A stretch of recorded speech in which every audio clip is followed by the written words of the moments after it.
sejam bem-vindos a mais um podcast Aprendendo com Elas. Pois é, tá preparado aí para aprender com a gente?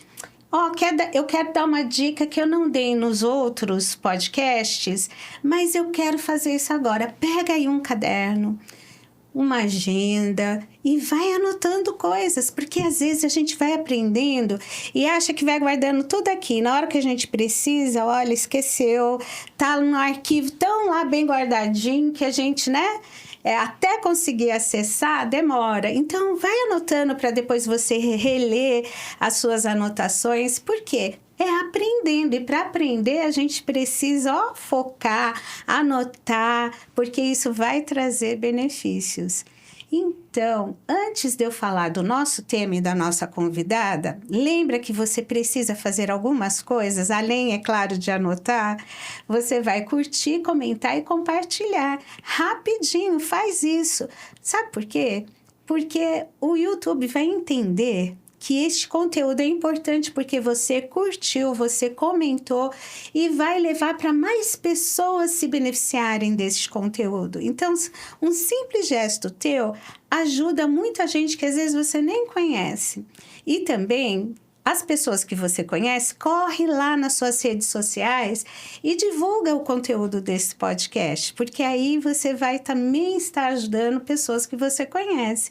Então, bora lá comentar, curtir, compartilhar. E se você não é inscrito, se inscreva aí no nosso podcast, aí no nosso canal, para que todo conteúdo novo você seja informado aí e possa acessar. Também vai lá no Instagram e curte o mulheres.ict, porque somos mulheres da Igreja Cristã da Trindade, um ministério feminino que promove aqui o Aprendendo com Elas. E também curte o @Aprendendo com Elas, tá ok? Porque isso vai ser de bênção. Bom, então vamos ao nosso tema, acupuntura e medicina de família. Olha que coisa interessante, equilíbrio entre corpo, mente e cuidado integral. Hoje a gente vai entender um pouco mais dessa máquina maravilhosa que somos, que fomos criados por Deus. E aí, para falar sobre esse tema tão importante, nós temos hoje aqui a doutora Ana. Eu já quero te agradecer por você estar aqui conosco, mas, por favor, doutora, se apresente aqui para quem está nos assistindo.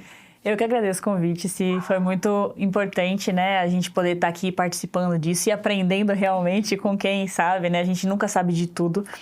Então, eu sou médica de família e acupunturista, tenho um consultório lá em São Bernardo e foi muito engraçado que a gente vê o trajeto de Deus levando a gente até chegar aqui. Então, Deus está presente em toda a nossa história. E, assim, meu pai era pastor, mas sempre trabalhou fora. Ele era analista de sistema. Minha mãe médica. E aí, nós somos em 7 filhos, Então, sou eu e mais 6 irmãos. Eu sou a mais velha. Então, pensa, 5 homens. Então, eu adorava fazer curativo neles. Então, eles se quebravam sempre, subiam nas árvores, caíam. E eu ia lá fazer curativo. Então, eu me apaixonei por essa questão do cuidado, como médica. E aí, depois de um longo trabalho, porque assim, todo médico um dia foi o melhor aluno da sala. E isso traz um certo orgulho no nosso coração. E o que acontece? Deus não gosta de orgulho. Então, Ele prefere que a gente seja moldado, seja quebrado, para poder Ele agir nas nossas vidas. E foram 3 anos de cursinho para passar na faculdade. Mas passei na Unesp, lá em Botucatu. E foi muito maravilhoso ver todo o trajeto de Deus, porque é um conteúdo pesado, a medicina. E se a gente tivesse passado direto, talvez não tivesse aguentado o baque, não tivesse maturidade suficiente para aguentar a faculdade. E aí minha mãe falava assim, olha, tudo é importante, não deixa passar nada. Eu falei, tá bom. Eu falei, eu tenho medo, porque assim, tudo que eu deixei passar, me falta hoje no trabalho. Eu falei, tá bom, não vou deixar passar nada. E aí não deixei passar nada, porque médico de família é isso, A gente atende de 0 a 120 anos, tudo, na medicina. Então, muita gente fala assim, é um clínico geral? Eu falei, pode ser, mas também é um pediatra, mas também é um ginecologista, mas também é um ortopedista, mas também é um psiquiatra. Então, a gente atende tudo, de 0 a 120, qualquer queixa. Então, é bem desafiador, porque a gente nunca sabe o que vai chegar, Nunca sabe quem vai ser o próximo paciente, quem que vai vir. E é legal também porque não tem rotina. Eu odeio rotina. Então, aí, às vezes, sai uma criancinha, entra um adolescente, sai o adolescente, vem um velhinho, sai o velhinho, vem uma gestante. Então, é muito legal essa versatilidade que tem o médico de família, né? É muito bom. Sabe, doutora Ana, eu tenho a impressão que, assim, com o passar das décadas, né, dos anos, a medicina ela foi ficando um pouco fragmentada. Por um lado, bom, né, para poder olhar muito mais profundamente determinadas partes do corpo, doenças, enfim, mas por outro, se perdeu esse olhar integral da pessoa nas suas diferentes fases da evolução. E aí, a família, né? Então, me parece que nos últimos anos a medicina de família ela vem ganhando força. E como a gente precisava disso. Precisava, a gente não sabia, mas a gente precisava. E aí, o que aconteceu, né? Então, com as especialidades foi muito legal, porque daí é impossível saber tudo de tudo. Uhum. Então, aí a gente, dentro da própria cardiologia, existe a ritmologia, existe o cara que só cuida da pressão alta, que só cuida da arritmia, que só cuida das cirurgias, né? Então, dentro da própria no nicho da cardiologia. Então, o que acontece? Foi especificando a ponto, falou assim, ó, eu cuido do seu dedinho do pé direito, pé esquerdo, você vai com o meu colega. Então, a gente acaba passando com 5, 6 médicos ao mesmo tempo. E aí que vão olhar as receitas, às vezes passam o mesmo medicamento, só que com nomes diferentes, o paciente não é obrigado a saber que é o mesmo remédio. E aí acaba tomando 2, 3 vezes a mesma coisa. E aí passa mal com os efeitos colaterais das medicações. Então, desde 94, tem um levante grande, assim, com a questão da medicina de família, que foi o resgate dessa medicina antiga. Que era aquele médico que ia, o médico que ia na maletinha, né, na casa das pessoas, e já via todo mundo, né? Então, a medicina de família ela veio resgatar essa medicina que cuida do ser humano como um corpo inteiro, tá? Não é só um coração, ele é um coração que está dentro de um corpo, que também tem um joelho, que também tem um... Então, ele vai olhar o corpo como um todo e também vai olhar o contexto, né? Então, por exemplo, uma asma que nunca melhora, numa criança que mora numa casa que tem mofo, não vai melhorar. Né? E aí você pode passar o melhor remédio que for. Se você não entender que ele precisa de mudar de ambiente, não vai resolver. Então, aí a medicina de família, ela olha não só o contexto da casa, da habitação, da própria família, o contexto familiar. Hoje tá difícil a gente achar um contexto familiar que seja gostoso, né, de viver. Porque eu falo que o lar devia ser assim. A gente chega em casa e fala, ai, lar docilar. Né? Então, chegar aquele convívio com a família, com os filhos, com o marido. E aí, hoje a gente vê muita briga, né, dentro do lar. E aí você fala assim, pra que eu vou voltar pra casa? Então, tem muita gente que hoje a gente precisa trabalhar isso. E é legal que conforme a gente vai melhorando a saúde das pessoas, elas também vão melhorando os relacionamentos delas. Porque interfere, né? Se a gente não tá bem no espírito, alma e corpo, não vai estar bem na parte relacional. Né? Então, a gente melhorando a saúde como um todo, a gente também melhora o contexto familiar. E aí, muitos filhos vêm agradecendo. Falam, que bom, meus pais não estão brigando mais. Né? Então, a gente vê o sinal de trabalho bem feito, né? Deu certo. Mas, assim, o médico de família, ele chega a ir até a residência ou não, pelo consultório, dá para ter essas informações. E aí, assim, vem geralmente, eu imagino, me corrija se eu estiver errada, o paciente, dentro da família, tem alguém que adoeceu e essa pessoa é levada até o médico. E aí, é chamada a família? Depende. Tá. Então, vamos lá. Se precisar fazer visita domiciliar, eu faço. Tá? Então, às vezes, e é engraçado que agora com a telemedicina, depois que veio a pandemia, então a gente consegue ir até a casa do paciente sem ir até a casa do paciente. Né? Então, a gente tem essa facilidade, principalmente para idosos que não conseguem sair de casa. Né? Então, a gente consegue fazer a telemedicina, né? E aí consegue atender na casa dele, sem estar na casa dele. Mas, quando a gente vê que é uma situação familiar, então, às vezes, eu chamo. Então, às vezes, veio com a avó, mas eu percebo que o problema não é com a avó, é com os pais. Então, aí eu falo assim, na próxima consulta, eu queria conhecer sua mãe. Traz sua mãe pra mim. E aí, geralmente, vem a mãe, né? Aí eu falo, olha, muito legal que você veio. E agora, seu pai, como é que é? Vamos conhecer? Então, às vezes, a gente acaba convocando a família, assim, quando a gente percebe que o contexto é familiar e, às vezes, faz uma reunião com a família inteira. Né? Então, a gente chegou a pegar uns casos muito difíceis quando eu trabalhava na UBS, que a gente convocou todo mundo. A avó, o tio, os parentes, os vizinhos.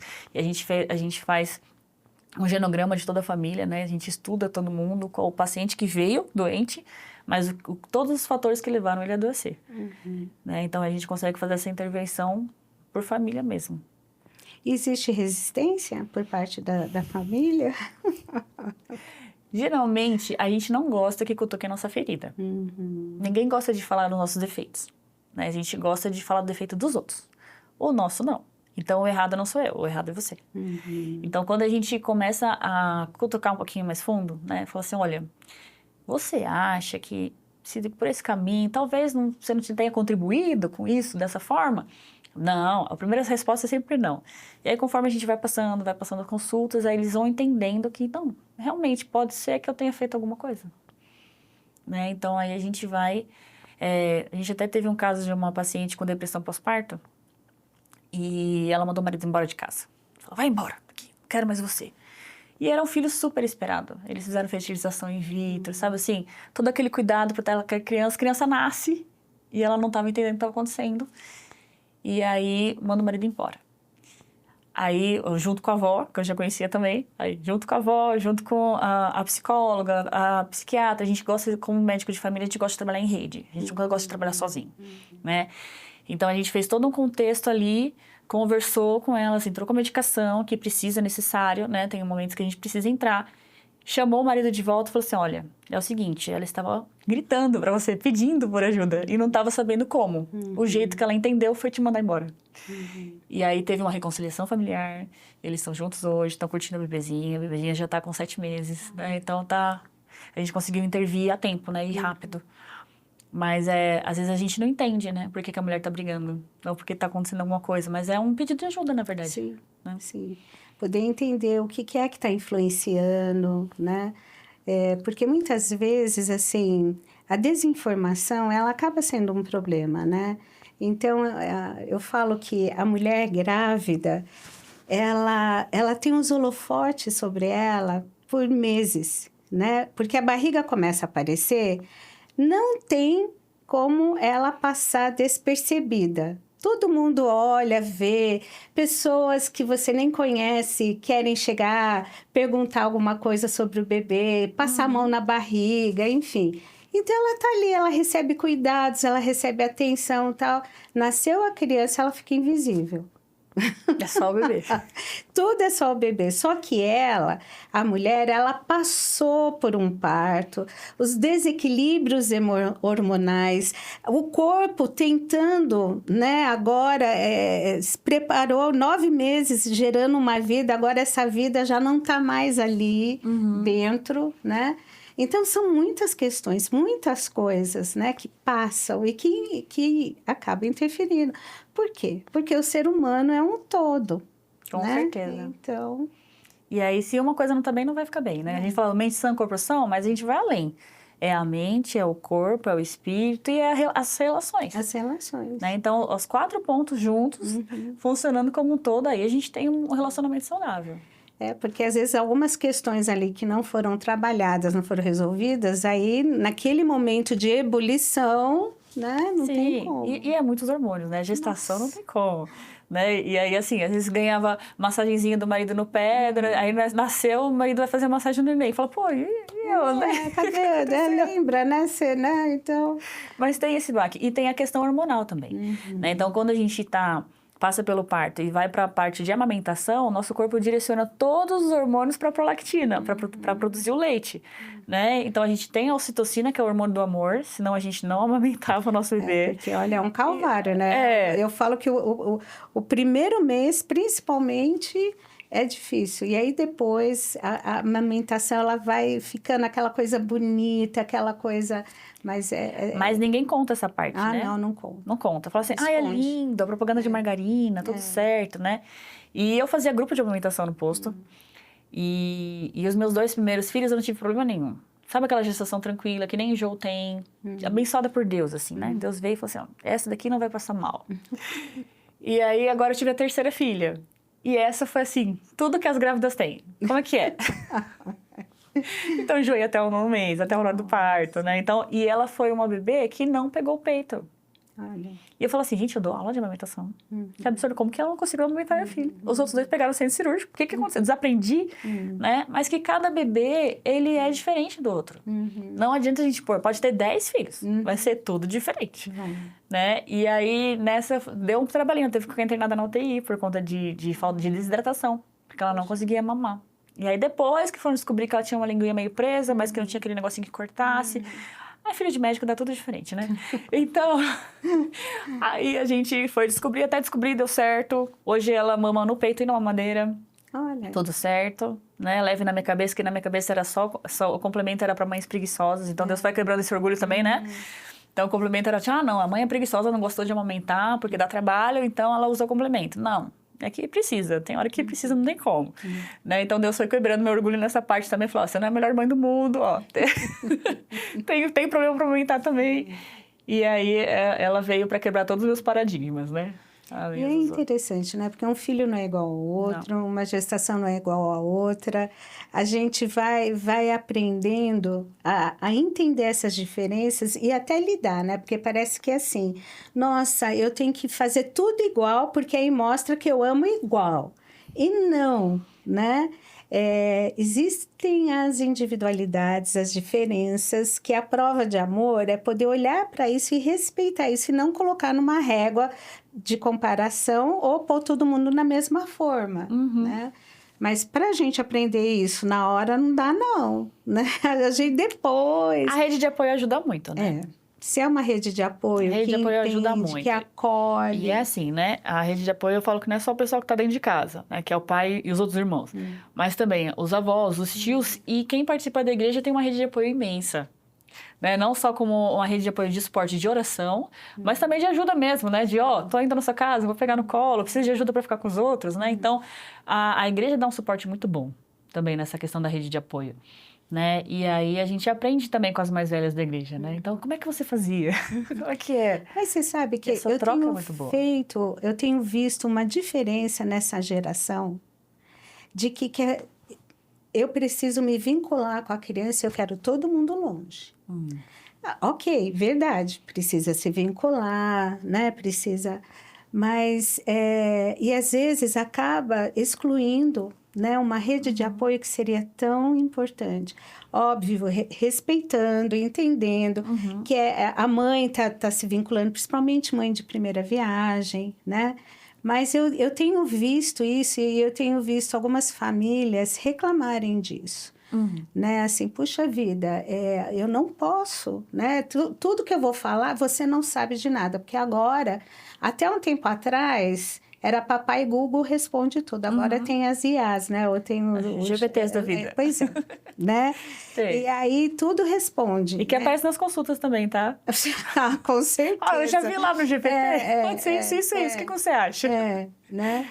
Então, é ruim isso, porque eu acho que a tecnologia está aí, as informações estão aí, mas é muita coisa e você tem que ter um filtro para avaliar qual a fonte que você pode confiar e qual não. E sabe, é muita coisa para quem está, né, tentando ali fazer o seu melhor. Você acaba tendo muitas coisas e eu entendo que também tem questões que na época das avós era de um jeito, talvez na época das mães foi de um jeito, agora na atualidade é um pouco mais diferente, mas é tão bom quando tem essa rede de apoio que você se sente ali amparada, acolhida, né? Eu acho que isso é algo... Eu tenho visto isso, tipo, antes e pós-Covid. Porque a gente passou por uma pandemia e que, sim, era altamente transmissível. Apesar das crianças não terem tantos problemas, os idosos tinham. Então, geralmente, que fica com a avó, não dá problema pro meu pai, pra minha mãe, então ele não vai ver meu filho. Então, pós-Covid, tem uma geração de mães com muito medo. Com medo de ir no shopping, com medo de ir na igreja, mas no parque vai. Então, assim, como se a igreja fosse o culpado de toda a pandemia que aconteceu. E não é bem assim, né? Então, assim, sim, existe a transmissão, né? Mas o que a gente fala hoje vai ter muitas crises de alergia daqui pra frente. Por quê? Porque não tem contato com a natureza. Então, a proteína S do se sujar faz bem, né? Ou eu até brinco com a minha filha, ela rola no chão, né? Eu falo assim, tá criando antiporcos, né? Em vez de anticorpos, tá criando antiporquinhos. Então, isso faz muito bem para a criança, né? Então, a gente já tinha crianças que tinham sido enclausuradas por conta da violência, né? Então, crianças que antes brincavam na rua. Quem que eram os hiperativos antes? A galera que chegava preto em casa. 6 horas da noite, porque a mãe tá chamando para jantar, né? E que hoje você quer que toda essa energia da criança, porque a criança é ativa mesmo, você quer que toda essa energia da criança fica contida num apartamento jogando videogame. Não vai dar certo. Não, já te adianto, não vai dar certo. Então, tem crianças que são mais tranquilas, sim, que ficariam jogando videogame, que ficariam lendo livro. Mas tem crianças que precisam desse espaço, que precisam correr, que precisam gastar essa energia. E aí, a gente não vai conseguir contê-las no apartamento. Então, o que acontece? São crianças que, com a mãe, né, fazendo a redoma, que toda mamãe é mamãe ursa. Se a gente pudesse, os filhos nunca cairiam de uma árvore, nunca tropeçariam numa escada. Se a gente pudesse guardar eles na redoma, a gente guardava. Né? O plástico bolha. Mas, às vezes, a gente erra tentando proteger demais. Isso é um problema. E aí, eles não têm as experiências deles. É que a gente, como mãe, tem muito desenho animado, né? Então, o filme do Nemo, né? É isso. Aí a Dory vira pra assim, mas se não acontecer nada pra ele, vai ser ruim. Não acontecer nada pra ele. Ele tem que ter as experiências dele, né? Ele tem que conhecer as coisas. Então, a gente vê isso, né? Então, a gente precisa ter um equilíbrio, né? Entre a gente prender e soltar. E isso pra tudo na vida, né? Entre a gente comer e fazer o jejum. Entre a gente trabalhar e a gente descansar. Porque se até Deus descansou, por que eu tenho que achar que eu tenho que ficar trabalhando 24 horas por dia? Né? Não precisa. Então, a gente achar esse equilíbrio entre pegar e soltar é muito difícil. Né? E ainda eu vejo que a insegurança que a pandemia trouxe deixa mais difícil ainda. É ruim isso, né? Porque o medo, ele faz parte da vida. Ele, na dosagem certa, na medida certa, ele protege. Mas ele, fora de medida, ele sufoca. E se ele não existir, ele pode extinguir a vida, né? Porque se eu não tenho medo de nada, eu não me protejo. Né? Então, isso é ruim. E eu estou lembrando aqui de uma experiência que eu tive, isso já tem alguns anos.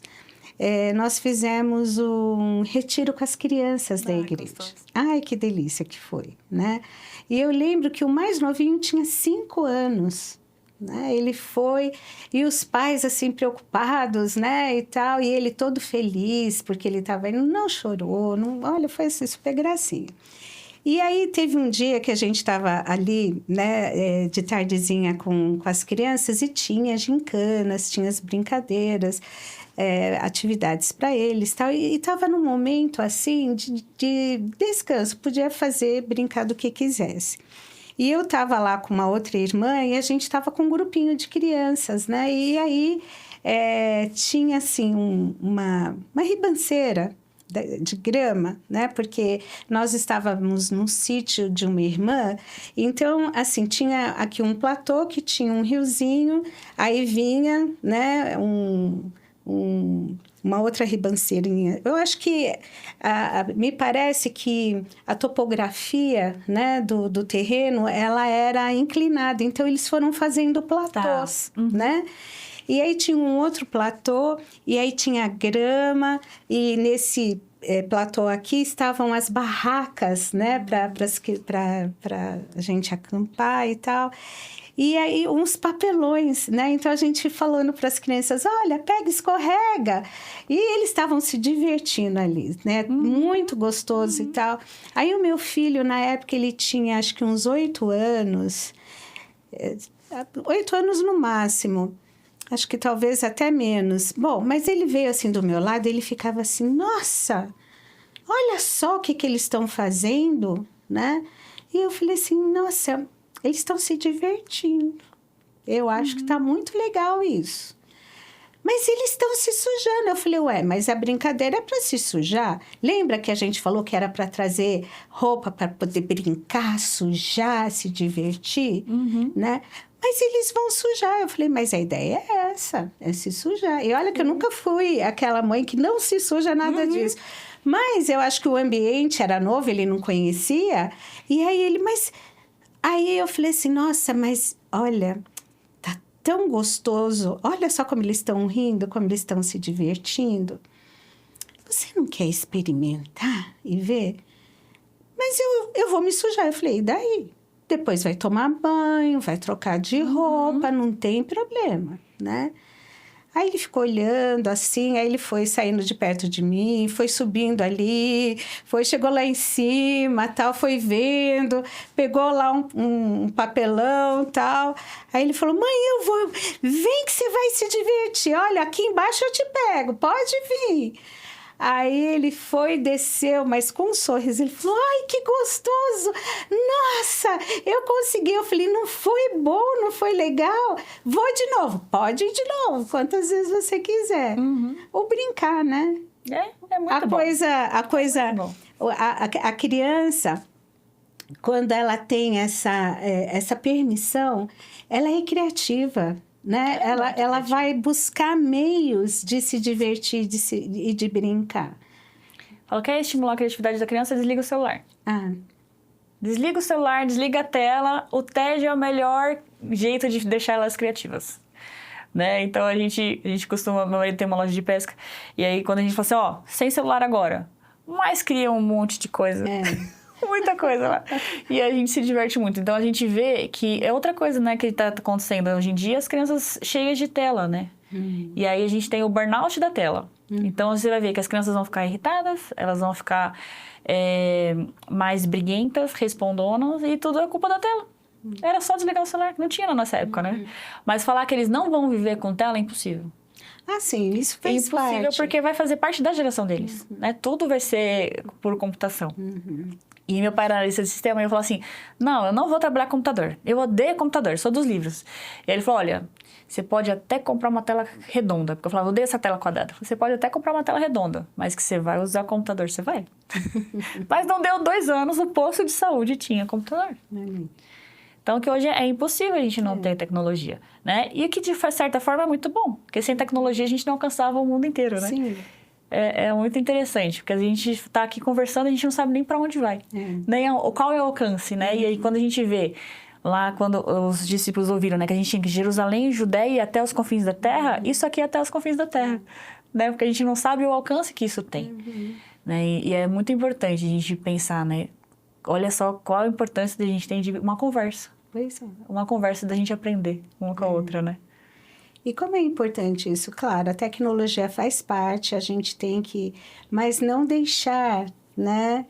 Não se robotizar, perder essa questão do ser humano, de olhar no olho do outro, de conversar, de ter esse tempo, né? E como isso é importante. É super importante.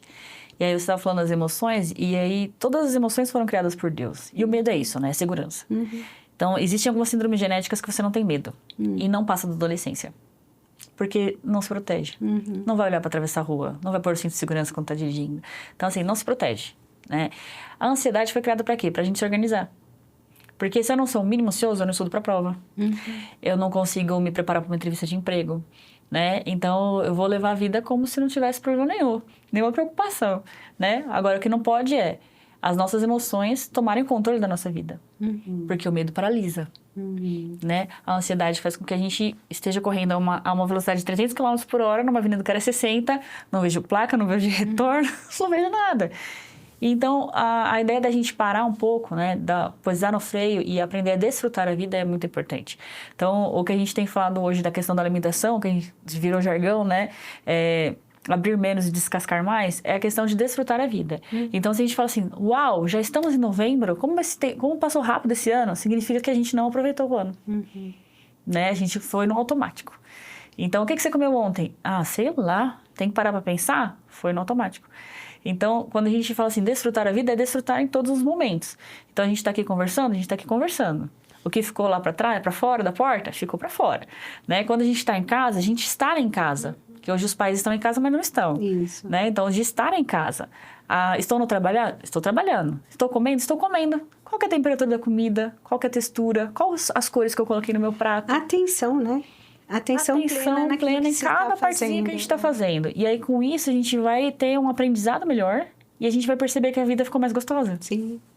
Você sabe que eu brinco com as minhas pacientes, assim, eu falo assim, vou te ensinar a tomar um banho de Miss. Porque dentro de nós mulheres existe uma Miss, né? Então, vamos lá tomar um banho de Miss, né? Como é que é o banho de Miss? Eu falei, ó, primeiro é assim, você já avisa todo mundo que você vai tomar um banho, não é para ninguém ir atrás de você, bater na porta, querer usar o banheiro, a hora que você for tomar esse banho de Miss, porque ele é exclusivo, né? E é um momento, assim, de você para você, né? Então, a hora que você for pro banheiro, leva um punhado de sal, né? Sal de cozinha. Né? O sal mais baratinho que tiver, leva esse sal, né? Lá para o banheiro. Faça uma playlist no teu celular de músicas que você queira ouvir, né? Pegue a toalha, a melhor toalha que você tiver na casa. Esse dia, essa toalha você vai usar, né? Aquele sabonete que você vive, deixa ele guardado lá para perfumar, é esse que você vai pegar para usar, né? Então, aí, você vai fazer o seguinte, primeira coisa, antes de você começar a tomar o banho, você vai perguntar para a tua pele, que a tua pele, né, reveste todo o teu corpo, qual é a temperatura do banho que ela quer tomar. Porque muitas vezes a gente vai só no automático, só naquela temperatura, e às vezes você tem a falar, eu queria, mas eu tô com pressa, vai assim mesmo. Não, qual é a temperatura que a tua pele tá querendo? Aí tá, regula. Mas vai gastar, não vai, o mundo não vai, o oceano não vai secar por você tomar um banho, você não vai ficar 5 horas no banho, né? Então, peraí. Então, qual é a temperatura que a tua pele está pedindo, né? Então, sinta essa água, né, na tua pele. Sinta a tua pele agradecendo essa temperatura, sabe? Deixa a água molhar, né? Aí pega o sal, põe na mão, começa a fazer movimentos circulares, esfoliando um pouquinho a pele, né? Faça no teu corpo todo, lave a tua cabeça, né? Sinta fazer uma massagem gostosa, onde está pedindo mais pressão, onde menos pressão, né? Enxague bem o seu rosto, o seu corpo, tal. Depois pega a toalha e carinho. Né? Você não está ariano. Né? Panela. Então, né, assim, com carinho, seque a tua pele. Depois você vai pegar um hidratante, o que você tiver em casa. Não é porque geralmente, eu queria tal hidratante. Não, é o que você tem, que já está até perdendo a validade, porque você não tem tempo de usar. Esse mesmo, né? Pegue, vai passando no teu corpo todo e conversando com o teu corpo. Começa a passar no teu pé. E vai, como se você estivesse amassando um pão, né? Vai passando, dedo por dedo. Vai conversando com o teu pé, agradecendo ele. Você já agradeceu o teu pé por te carregar? Porque ele te carrega para tudo quanto é lado. E muitas vezes o coitado tá lá gritando de dor, num sapato apertado e tal, a unha encravada. Quer dizer, né? Ouça esse pé. Respeite o que ele tá te falando, porque ele te carrega para tudo quanto é lado. As pernas, né? Faz nas pernas, faz, né, na tua barriga. Eu não quero olhar, não, olha. Olha, seja amiga da tua barriga, porque se você virar inimiga dela, não vai dar certo. Aliás, não seja inimiga de nenhuma parte do teu corpo. Faça as pazes, né? Passa no braço, agradeça, né, as mãos, né? Sabe, o carinho no rosto, né? Falei assim, olha, se você for ver, você não gasta tanto tempo fazendo isso, é um investimento. Num momento para você de cuidado, de autocuidado, e como isso faz uma diferença de respeito. Pior que faz. E a questão do pé, né, ainda ajuda no retorno venoso, né? Então, quando a gente vai fazendo essa parte de baixo para cima, fala, eu tenho inchaço, tenho lipedema, eu falei, se cuida, eu adorei esse banho. Banho de Miss, achei ótimo. Então, a questão da gente, sempre quando a gente tá pensando em inchaço, em lipedema, a gente sempre vai do pé para cima, da mão para cima, né? Então, a gente vai ajudando o nosso corpo a funcionar melhor. E a questão do sal, eu acho engraçado, porque pra gente testar, né, a sensibilidade da mão, na parte da acupuntura, né, pra gente perceber melhor a agulha, a gente testa com o sal na ponta do dedo. E aí ele vai aumentando a nossa percepção. né? A nossa sensibilidade na pontinha do dedo, e ele vai indo. E na acupuntura tem as dores emocionais, né? Então, o pé quero sair daqui correndo. Eu não posso. Então, quando o pé tá gritando, do que ele tá querendo fugir, né? O que tá acontecendo? Né? O quadril, o joelho, né? E o pé. Eu quero sair daqui correndo. Ou me sinto patinando na vida. Alguma coisa não tá certa. Quando a gente pensa na coluna como toda, eu tô carregando um peso maior do que eu suportaria. Então, uma responsabilidade que eu acho que eu não estava muito preparada. Às vezes acontece, teve uma promoção no trabalho, fica ali meio inseguro até conseguir organizar, aprender o novo trabalho, né, o novo contexto. Aprendeu, a dorzinha vai embora. Automaticamente, não fez nada. Só não ligou muito para ela, era uma dorzinha levinha. E brasileiros não tem uma dor intensa, ele não vai procurar, né? Então, era uma dor leve, aprendeu o trabalho e foi. Então, não está mais inseguro, a dor na coluna foi embora.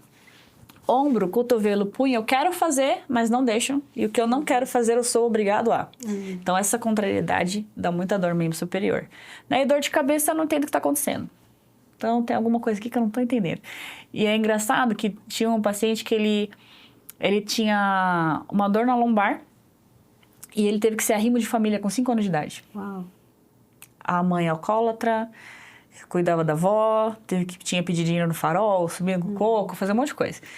E aí, com 5 anos de idade, ele não estava preparado para assumir a família, né? Nem um pouquinho. Aí, depois, com 28, ele já estava preparado.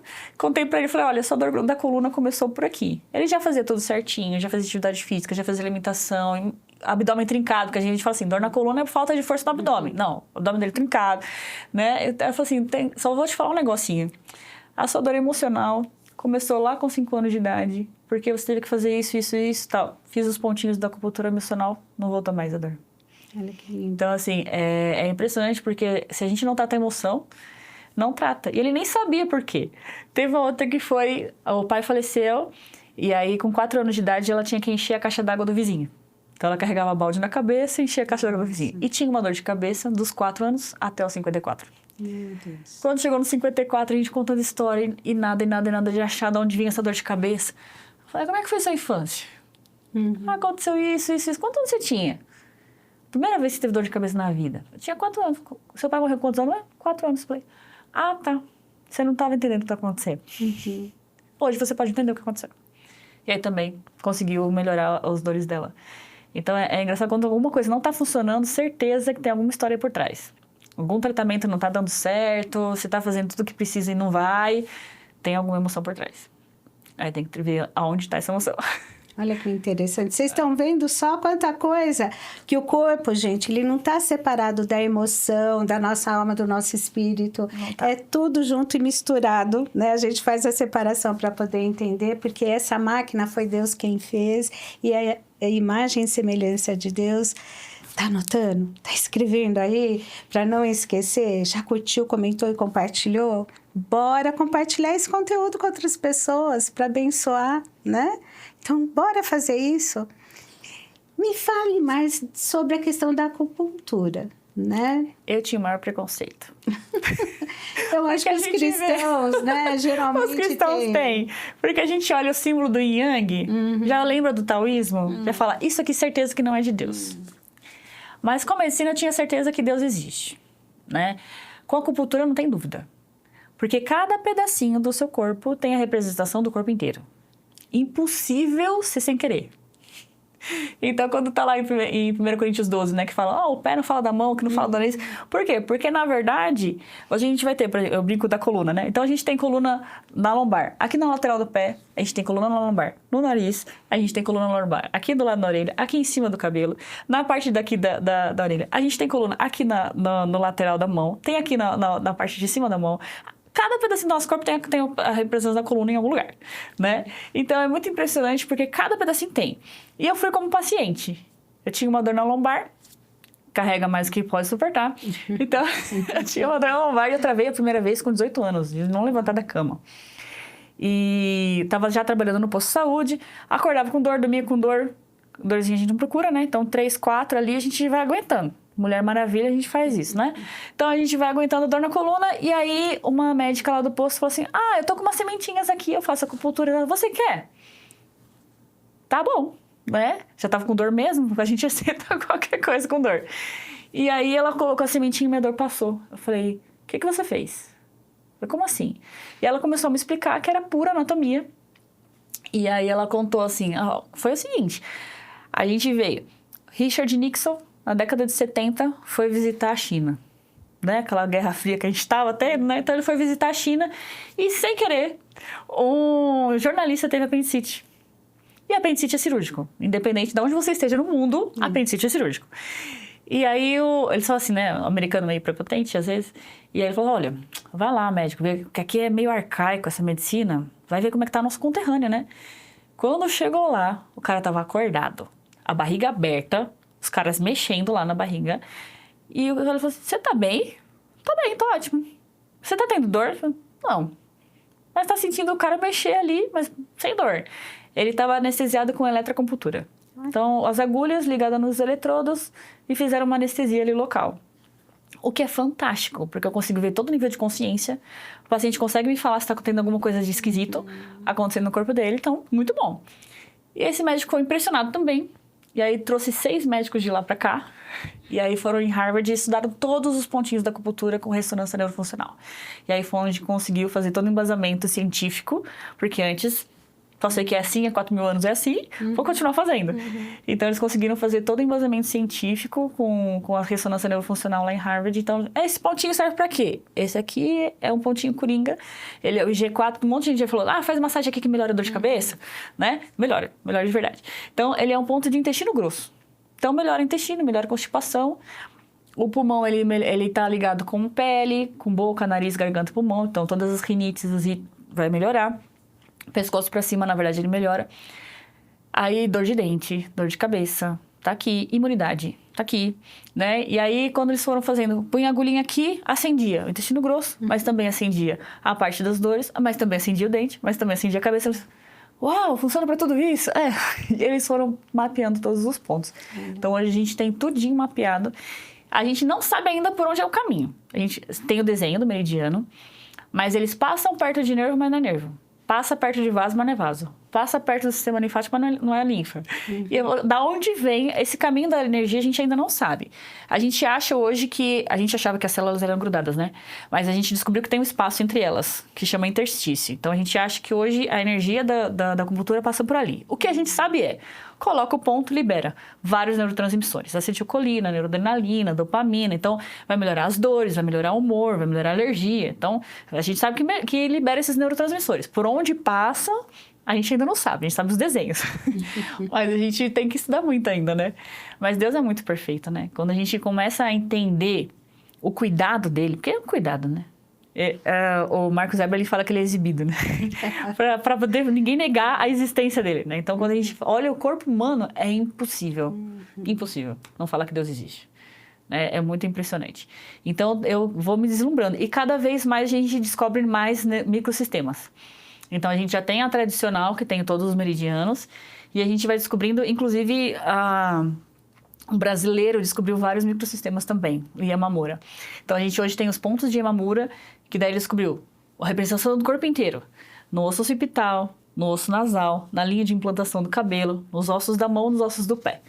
Então, ele descobriu todos esses... Ele foi o cara que traduziu vários livros para o português. E aí, agora a gente ele conseguiu descobrir. Porque, se eu não me engano, em 94, né? O Conselho Regional de Medicina faz o reconhecimento da acupuntura como ciência. Exato. Né? Como uma especialização dentro da medicina. Exatamente. E aí, a partir de então... Tem uma luta para que tenha só profissionais médicos na área. Mas, assim, eu acho que tem que ser profissionais bem treinados.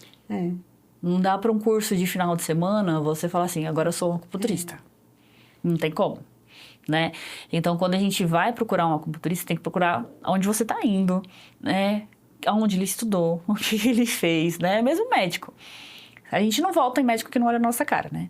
A gente Então, hoje tá difícil, meus colegas estão difíceis, mas a gente vai aprender a humanizar mais a medicina e aprender a olhar na cara do paciente, né? Olho no olho, aquele contato, saber escutar, porque nosso coração, a hora que fala assim, tem uma dor de cabeça, aí a gente já vai lá.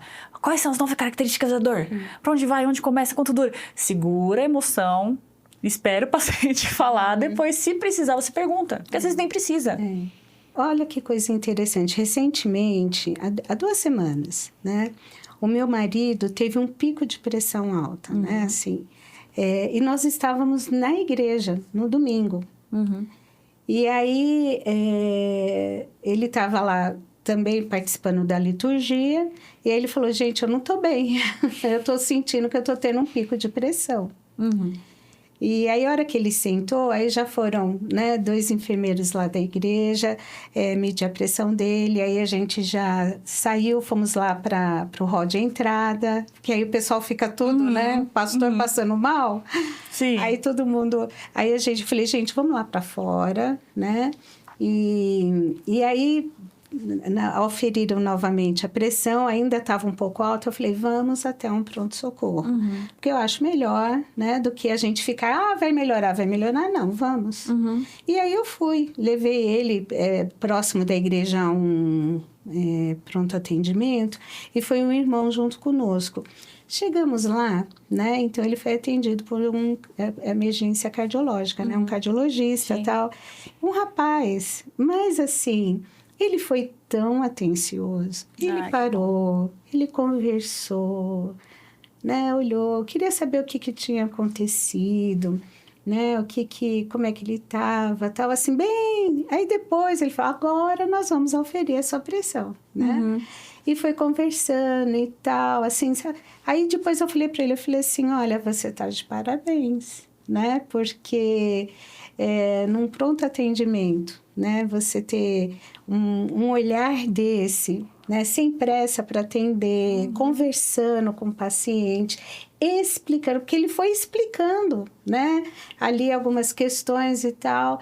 Eu falei assim, nossa, que coisa boa, né? Assim, eu fico até emocionada de ver, assim, um rapaz, né? Não menosprezando, né? Sim.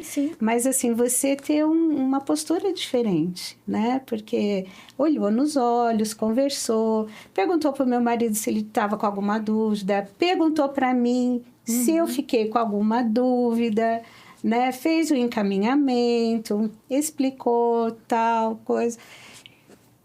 Né? Eu falei assim, puxa, que joia, porque, assim, eu já tive o desprazer de viver o oposto disso, e é horrível. É muito ruim, E é engraçado, né, que a ansiedade e a pressão alta, elas se confundem com a dor cardíaca, de angina, de infarto, né? E eu já cheguei a presenciar um paciente super ansioso, assim, tô com dor no peito, tô passando mal, não sei o que e tal. E aí foi um médico desses, ele falou assim, aonde tá doendo?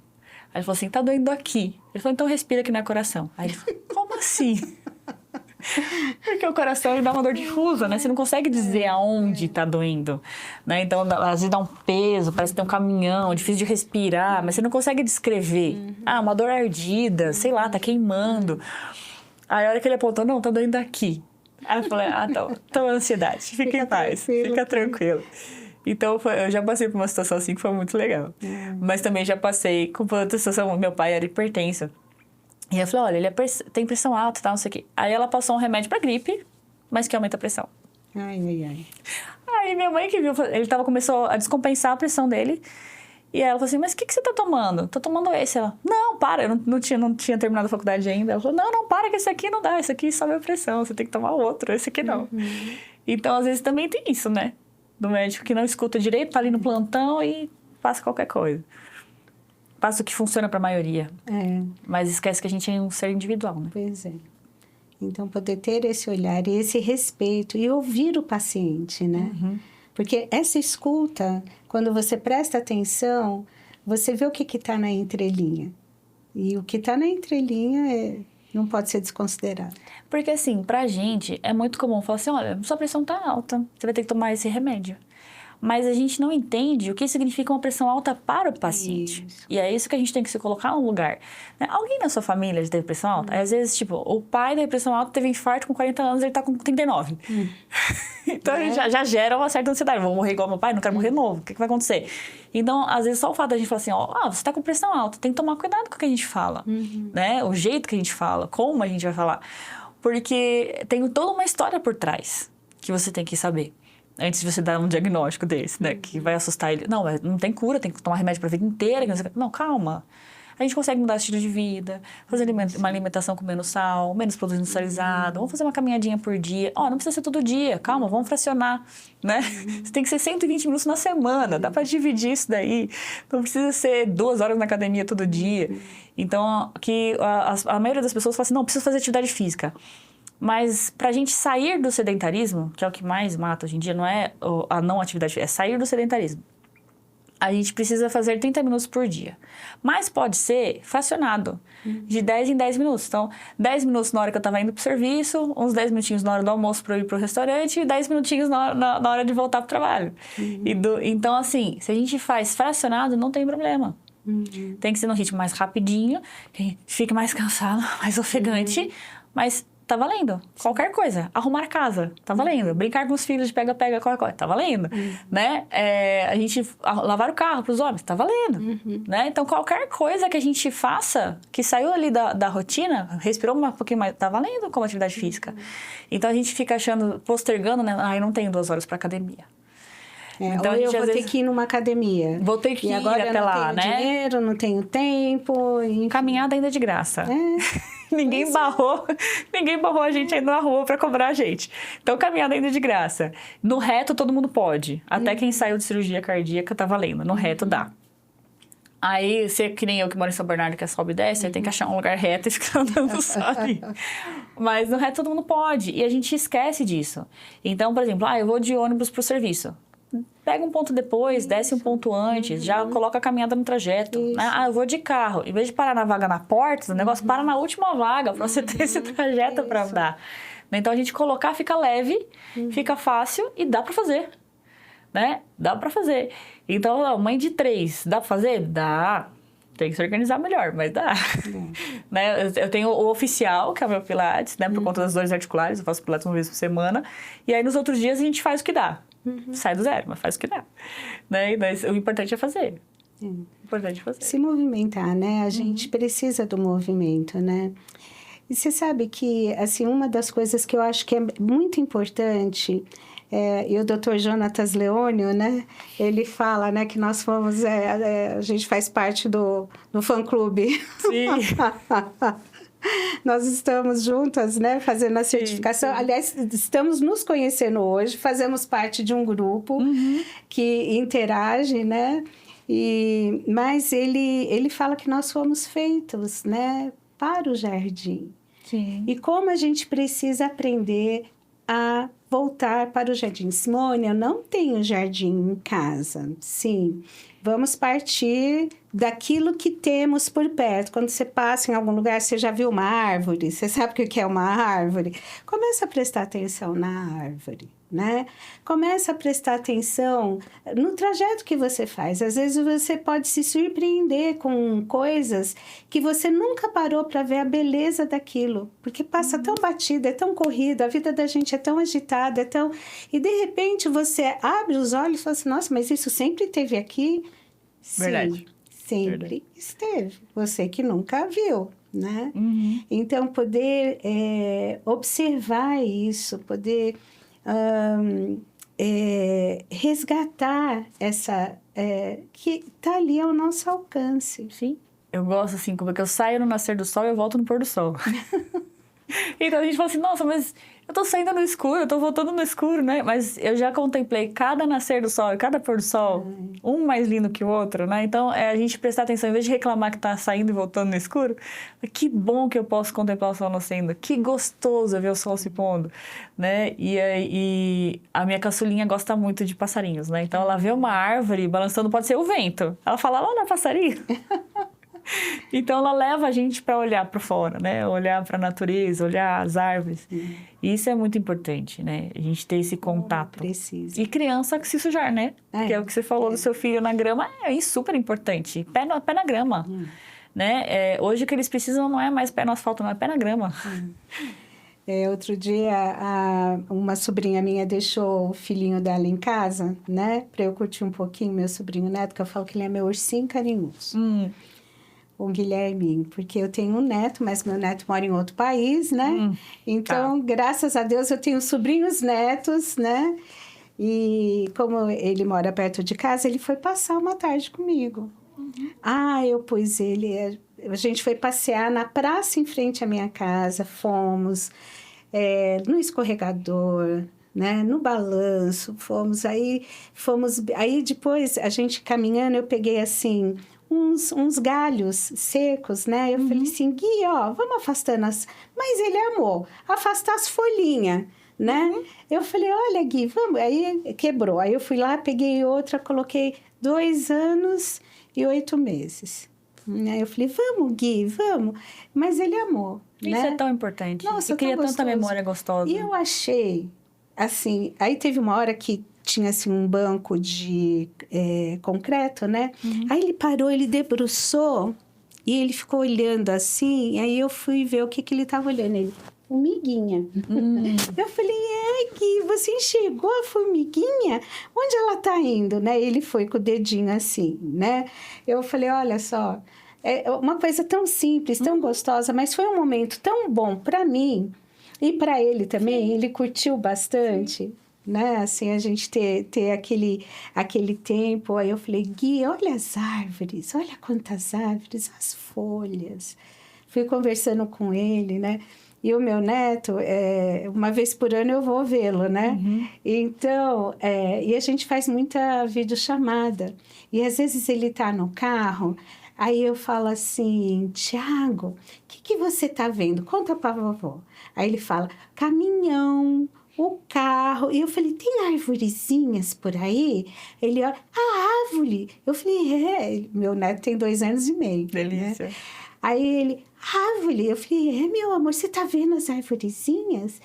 E as folhinhas estão balançando, né? E aí eu vou interagindo, vou conversando com ele. E é tão gostoso isso. Como a gente... Brincar de ver nuvem. Forma na nuvem. Nossa, uma delícia. É muito bom. Eu já falei até em outro podcast. Teve uma vez que a gente pegou os adolescentes da igreja e as crianças. Fomos soltar pipa no Museu do Ipiranga. Tá chique. Gente, aí teve uma outra vez que a gente foi, assim, fazer um encontro de família. Carrinho de rolemã. Pulando corda, assim, a criançada ficou olhando, né? A gente pulando corda, brincando de carrinho de rolemã, de patinete. Eles falam assim, nossa, mas vocês são divertidos, né? Eu vou te falar que a gente era mais divertido mesmo. Né? Como é gostoso mais divertido isso, mesmo. como precisa. Sim. Aprender a admirar essas coisas, né? Verdade. Escutar o barulhinho do vento, né? O barulho da água. Sentir os cheiros, né? Então... E barulho da água é muito bom para quem tem insônia. Opa! É muito bom, porque ele acalma a mente, né? Então, na medicina chinesa, quem comanda essa parte da insônia, principalmente insônia terminal, né? Que é dos velhinhos, é o rim. E aí, ele é o elemento água. Então, a água acalma a mente na hora de dormir. Então, hoje você vai encontrar vários vídeos de barulhos de chuva para dormir. Tem lá, 24 horas os vídeos rolando. Então, você coloca barulho de chuva, tela preta. Melhor ainda, porque daí a luz não atrapalha a produção de melatonina, né? Então, o ideal é a gente dormir no escuro total. Porque daí Deus fez noite e dia. Então, noite é noite, é escuro. Já dá uma atrapalhada por causa que a gente tá em cidade grande, né? Aí tem a luz lá da rua, né? Então, a gente consegue controlar essa. Mas dentro de casa a gente tenta. Estando debaixo da televisão, o carregador do celular. Então, a noite foi feita para ser escuro. Então, você pega um escuro, telinha preta, barulho de chuva... Quem tem problema para dormir é muito bom. Aí você falou do cheirinho de lavanda, cheirinho de erva doce, né? Eles ajudam bastante nessa parte de dormir também, inclusive crianças.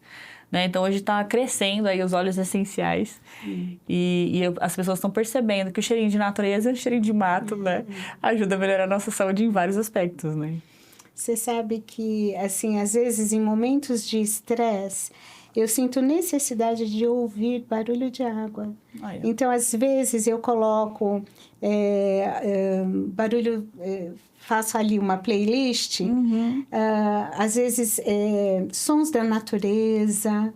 Como isso é algo que tem hora que me faz falta. Outra coisa também que eu percebo, às vezes eu falo assim, tá chegando aquele momento onde o Criador... com a sua criação, né? Assim, precisa me levar para um lugar onde eu possa estar com ele, admirando a natureza que ele fez.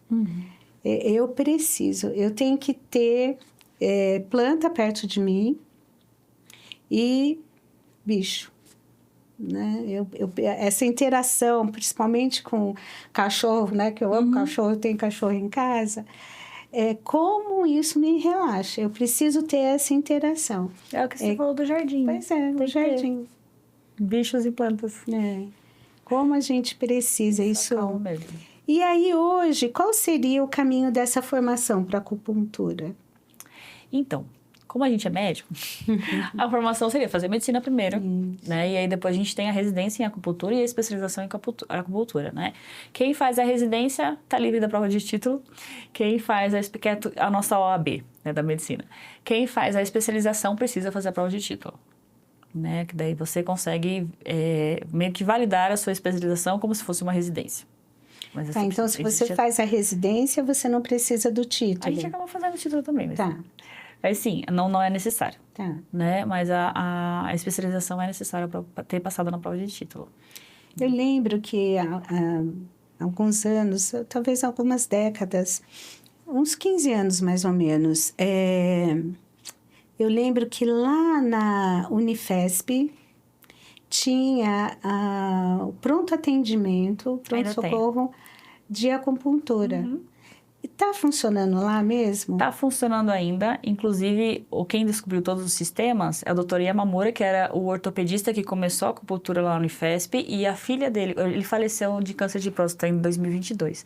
Mas a filha dele tem continuado todo o trabalho. Ela é dermatopediátrica, a doutora Márcia, e ela continua fazendo pronto atendimento lá. Eu cheguei a assistir uma palestra com ele. E tem no IANSP também, no quarto andar do IANSP também tem a parte de acupuntura, tanto pronto atendimento quanto ambulatório. Nossa, é bom a gente saber para encaminhar a paciente. Porque eu ouvi dizer que o Hospital São Paulo agora também não tem mais pronto-socorro, pronto atendimento geral. Mas tem um ambulatório. O geral. Agora, emergências eles estão encaminhando para a UPA, ali da Vila Mariana, me parece. Mas a de acupuntura continua lá? Com a Márcia, eu tenho certeza. Olha, é bom saber. Tenho certeza. A Márcia Yamamura continua lá e ela é fantástica. Ela é muito boa. E ela tem um coração, assim, absurdo. E na pandemia, ela foi uma das que falou assim, gente, já que a gente não pode agulhar as pessoas, vamos aprender. E ela começou a chamar um monte de gente, vamos fazer aulas entre a gente e tal. Então, eu tinha aula todos os dias, se eu quiser. Até hoje ainda funciona. Mas se eu quiser, tenho aula todos os dias de acupuntura, alguma discussão de tema, alguma coisa, né? E ela fala bastante da parte do ki mental. Então, às vezes a gente tem... não quero falar para não magoar minha mãe. Ou não vou falar isso porque senão meu marido vai ficar chateado. Meu filho vai pensar isso. Então, a gente acaba engolindo muita coisa, né? Principalmente as mulheres. Você, eu quero ter paz, não preciso ter razão. Então, a gente engole. E isso faz muito mal para o nosso corpo, né? Então, se a gente for fazer ultrassom de tireoide, metade das mulheres tem algum cisto, algum nódulo. E isso não quer dizer muita coisa. Na medicina chinesa quer dizer que a gente está engolindo sapo, né? Então, a gente precisaria aprender a falar. Né? E aí, quando ela trabalha aqui, o ki mental, ela fala assim, dentro da nossa cabeça você pode falar. Já que você não quer magoar as pessoas, então volta naquela situação que estava ruim e dentro da cabeça fala o que você queria ter falado. Né? E aí, o único que vê pensamento, por enquanto, é Deus. Então, eu falo o que tem que ter falado, já converso com Deus também, né? E aí, com isso, as suas dores vão melhorando. E é impressionante. Na época, tinha acontecido um caos familiar lá, tava meio brigada com a minha irmã, queria ter falado um monte de coisa, não falei. E aí eu falei assim, tava doendo tudo, mas tudo. Aí eu falei, será que funciona? Vamos ver. Fiz o teste. Eu falei, vamos fazer o teste. Aí voltei e falei, dia seguinte, sem dor. Eu falei, nossa, Deus é muito bom. Deus é muito bom, porque mesmo sem magoar as pessoas, Deus sabe, Ele já resolve. Né? Então, a gente falando com Deus em oração também, a gente tem conformação cerebral, né? Então, o nosso cérebro ele fica muito mais ativo e ele fica muito mais maleável quando a gente ora, né? Então, como se mais resiliente, né? Acontece qualquer coisa, mas está tudo bem. O barco continua aqui, Jesus está no barco. Então, tem vários estudos falando sobre essa questão da oração e a mudança da neuroplasticidade cerebral por conta da oração. Da oração. Né? Então, como muito isso importante. É libertador, né? E como é importante, assim, a gente... isso não tem preço. você pode fazer onde você está. Independente da circunstância que você vivenciou ou vivencia, você pode chegar e derramar isso diante de Deus. Gente, isso não tem preço e isso traz cura. Traz. Ah, mas Deus não sabe o que eu passei? Ele sabe. Mas quando você ora e fala e derrama a sua alma, né? As tuas questões, até a sua revolta, a sua indignação, o teu ódio. Ele não vai ficar bravo com a gente. Ó, não vai. Você pode chegar e falar com Deus, né? Porque Ele vai acolher isso de um jeito muito importante. Ele não vai usar isso para te massacrar. Muitas vezes a gente se massacra e às vezes até se abrir com a pessoa errada, essa pessoa muitas vezes pode usar isso para manipular, para massacrar, para destruir. Deus não é assim. Deus não faz isso. Não. Então, gente, orar é algo, falar com Deus é algo que não precisa ter... mas eu não sei falar direito, eu não sei. Do jeito que você tem, com o seu vocabulário, Deus te entende, Ele sabe. Mas quando você se permite desabafar, contar tudo para Ele, você está tirando isso de dentro de você, né? E você está despejando isso diante de Deus. E isso faz um bem tão grande. Então, assim, olha, isso você pode fazer em qualquer lugar. Deus não exige que você tenha um determinado grau cultural para fazer isso. Não, né? Assim, da forma mais simples. Eu já vi crianças derramando o coração diante de Deus. Gente, é a coisa mais linda que tem. É engraçado. Porque na simplicidade da criança, Deus ouve e Ele responde assim, quase de imediato, né? Uma coisa boba, assim, a gente estava reformando a casa e aí ia ter que descarregar o galão de tinta e aí estava chovendo. Aí eu falei, poxa vida, eu não queria chegar lá na casa com chuva. Meu filho falou assim, peraí, mãe. Deus, por favor, a gente não queria chuva quando chegar em casa. Amém. Isso, só isso. Chegamos em casa, descarregamos as coisas, voltamos e tal. Aí, quando ele estava voltando para outra casa, eu falei, ué? Não estava chovendo. O período da gente descer a tinta, colocar lá e voltar pro carro não estava chovendo. Choveu antes, choveu depois, mas enquanto a gente estava descendo a tinta, não choveu. E aí a gente falou assim, você percebeu como Deus ouviu sua oração? Ele, mas foi tão curta, mãe. Então Deus ouve mesmo as orações curtas, né? Mas que a criança é sincera, né, diante de Deus. E é isso que Ele espera da gente. Por isso que Ele fala que a gente tem que ter o coração como uma criança.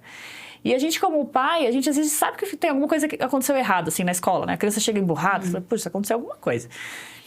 E aí você fica esperando a criança falar, né? Então Deus também sabe que aconteceu alguma coisa errada. Ele tá esperando a gente falar, né? Ele não cutuca, ele não força, né? Mas ele fica como um pai paciente ali, esperando que a gente tenha essa liberdade de contar com ele. E mesmo situações que você já vivenciou e que as pessoas que causaram sofrimento ou a injustiça em relação a você nem estejam mais perto ou já faleceram, não faz mal. Você pode chegar e falar, Deus, aconteceu isso ainda é uma coisa que dói em mim, isso é tão difícil, eu não sei o que fazer com isso, eu percebo que isso me atrapalha, porque é como se isso tivesse acabado de acontecer e já aconteceu há tanto tempo. Sim. Porque eu falo que algumas questões dentro da gente, a gente precisa aprender a ter a estratégia certa para lidar com ela. Então, a mágoa, o ressentimento, ele precisa de umas amiguinhas íntimas. A mágoa é uma, a falsa culpa é outra, né? A raiva, não que a raiva não seja legítima, mas é aquela raiva que consome, que corrói e não que te leva para ação para resolver uma questão que precisa ser resolvida. Não é isso. Mas aquilo que te consome, que mina suas forças, mina suas energias e te faz adoecer. E tem uma hora que você acaba adoecendo no corpo, porque o corpo fala e quando ele não é ouvido, não é respeitado, ele grita e os gritos vêm através do adoecimento. Então, isso é muito triste, né? Então, é tão libertador. Na psicologia médica a gente fala assim, né? Alguém faleceu, ou se perdeu, não tem mais contato, escreve uma carta. né? Escreve uma carta com tudo ali, se derrama ali naquela carta. Depois, se quiser queimar, queima. Se quiser levar lá no caixão, leva, né? Mas é você fechar, né? Fechar um ciclo. E aí, na acupuntura, a gente tem uma técnica de trauma que mexe com cromoterapia. Então, quem tem medo de agulha não tem problema. Não vai ser agulhado nessa parte. A gente vai colocar aqui a parte da cabeça, né? A orelha é um bebezinho ao contrário. Então, tudo que é mental fica nessa parte do lobo da orelha. Onde a gente furou no olho, tá? Então, uveites, conjuntivites, a gente não consegue resolver mais. Mas a parte mental a gente ainda consegue.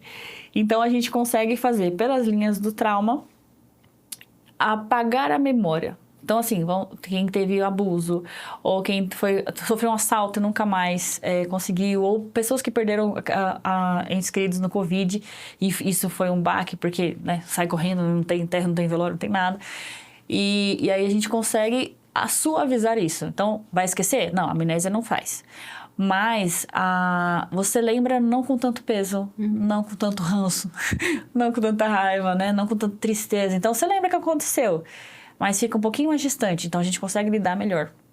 Então, a gente tem essas técnicas também que são libertadoras também. Tem alguns pacientes que falam assim, começam a falar, não, peraí, deixa eu aproveitar esse momento. Fazia tanto tempo que eu tava com essa imagem presa na cabeça. E coisas fortes, assim, tipo, a mãe que se suicidou na frente, sabe assim, coisas pesadas mesmo. E aí, você vê o sorriso, a hora que termina a tela, agora abre o olho, você vê o sorriso, é impagável. Mas aí eu tô com uma curiosidade. Pode falar. Por exemplo, o pessoal que coloca um monte de piercings, o alargador, isso não atrapalha? Atrapalha. O piercing e os brincos, né? Na verdade, a gente perde aqueles pontos. Então, é o que eu falo, né? Do olho. Eu poderia tratar conjuntivites, uveites, terçóis, mas daí furou o olho e já não consigo tratar mais. Dá pra tratar por outras coisas, por outros pontos. Mas pela orelha, não.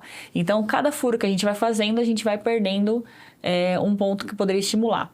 Existe hoje enfermeiras que são especializadas em acupuntura, em aurículo, e elas furam fora do ponto. Então, o olho é aqui, mas eu ponho 1 milímetro pro lado, já fujo do pontinho do olho, dá para continuar usando o olho, né? Então, elas conseguem com paquímetro, é bem minucioso mesmo, e elas vão furando fora dos pontos de acupuntura. Então, existe, né, as pessoas que furam assim. Agora, o alargador, ele muda a anatomia, né? Lutador de jiu-jitsu também. Então, eles mudam a anatomia da orelha. E aí fica um pouquinho mais difícil, mas a gente consegue, de qualquer forma, conseguir, né? O alargador a gente vai perder bastante dessa parte mental, mas a gente consegue tratar por dentro ainda. Mas a gente perde, né? Essa parte do técnico do trauma fica difícil com o alargador. E a pessoa que tem orelha de abano e faz cirurgia plástica? Aí a gente mudou todos os pontos e a gente precisa do localizador de pontos para saber como é que ficou, né? Mas dá para fazer ainda. Né? A sementinha ainda funciona, mas às vezes... ou então uma deformidade, né? Depois um piercing deu ruim, fez uma queloide, dobrou. Então, às vezes os pontos vão mudando de lugar, mas continua funcionando. Então, existe um locador de pontos que ele vai com frequência, né? Então, onde é o ponto, ele faz um agudinho. Aí, onde não é ponto, ele fica mais grave, assim, né? Então, a gente consegue reorganizar, ver como é que ficou depois da cirurgia. E uma cirurgia plástica nasal? Que aí você mexe com o dorso, a mesma né? coisa. O desvio de septo. A mesma coisa, né? Então, toda cirurgia, na verdade, a gente diminui a energia daquele lugar. Então, tirei a vesícula. A gente diminuiu a energia da vesícula. Fiz uma cirurgia no joelho. Diminuiu a energia do joelho. Então, você vai ver, às vezes, que você vai colocar, tipo, o joelho que fez cirurgia, o joelho que não fez, o joelho que fez a cirurgia tá mais gelado. Então, ele tem menos energia do que aquele. O que é o contrário quando a gente tem artrite reumatoide, que daí é uma inflamação. Então, ele vai estar mais quente. Então, o chinês, ele o pensamento muito simples. Tá frio, esquenta, tá quente, esfria. Então, nas artrites reumatoides, eles usam gelo para esfriar. E nos problemas de artrose mesmo, ou de cirurgias, eles usam bolsa quente para esquentar. É bem simples. Então, isso eles fazem com tudo. Então, a energia ela vai diminuir o local. E o do nariz, apesar de ser muito bom, melhora a dor na hora, eu evito colocar porque dói. A gente lacrimeja, é um lugar que dói demais. Então, como a gente tem vários pontos à distância, não precisa necessariamente agulhar o nariz. Mas muda um pouquinho a conformidade, sim, e diminui um pouco o efeito daquele ponto por conta de cirurgias, né? Então, fiz um corte da cesárea. Então, todos os trajetos que passavam por aqui até na altura do corte, eles diminuem um pouco a questão da energia, né? Então, fica mais difícil deles funcionarem. Mas funciona. Mas é mais demorado o processo. toda essa questão da mudança corporal, muito músculo, muita, né? Como é que fica isso? A questão da acupuntura é assim, eles preservam energia. Então, você vai ver o chinesinho, o japonês, eles são fortes. Eles sobem 50 andares de um prédio sem elevador. Só que parece que é tudo franzino, né? Tudo mirradinho. Porque eles trabalham resistência muscular.